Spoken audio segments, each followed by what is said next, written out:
केंद्रीय मंत्री अश्विनी वैष्णव ने बुधवार को घोषणा की कि जाति जनगणना को अगली राष्ट्रीय जनगणना में पारदर्शी तरीके से शामिल किया जाएगा।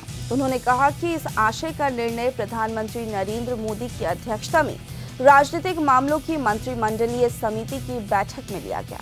जाति जनगणना को राष्ट्रीय जनगणना में शामिल किए जाने पर यूपी मंत्री ओम प्रकाश राजभर ने कहा कि पीएम मोदी को हम धन्यवाद करते हैं कि उन्होंने वो काम किया है जो काम कांग्रेस पार्टी और सपा बसपा नहीं कर पाई।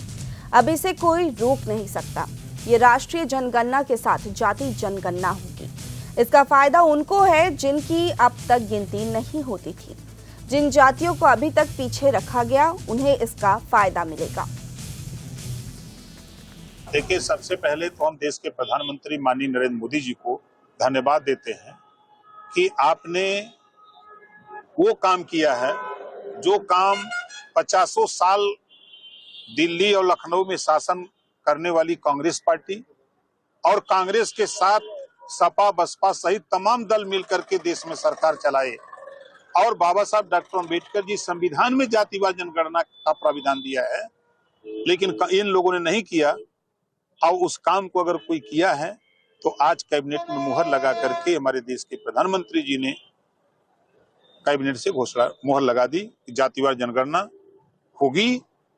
अब इसको कोई रोक नहीं सकता। ये तो घोषणा हो गई। ये राष्ट्रीय जनगणना होगी, उसी के साथ जातिवार जनगणना एक साथ होगी। देखिए, फायदा तो उनको है जिनकी गिनती नहीं है। जैसे राशन कार्ड में जिसका नाम न हो तो उसको राशन मिलेगा। तो जिन जातियों को अभी तक पीछे लोगों ने रखा, लंबे समय तक कांग्रेस ने पीछे रखा, जिस बात को आज राहुल जी खुद बोल रहे हैं कि अति पिछड़े और दलित मुसलमानों के साथ अन्याय हुआ, तो भैया अन्याय तो 50 साल तो आपने किया। आपने क्या दिया ये तो बता दो। आज अगर समाजवादी पार्टी ये बात कह रही है घूम घूम करके कि अन्याय हो रहा, तो 4 बार आपकी सरकार थी। 4 बार की सरकार में मुसलमान 18% वोट दिया।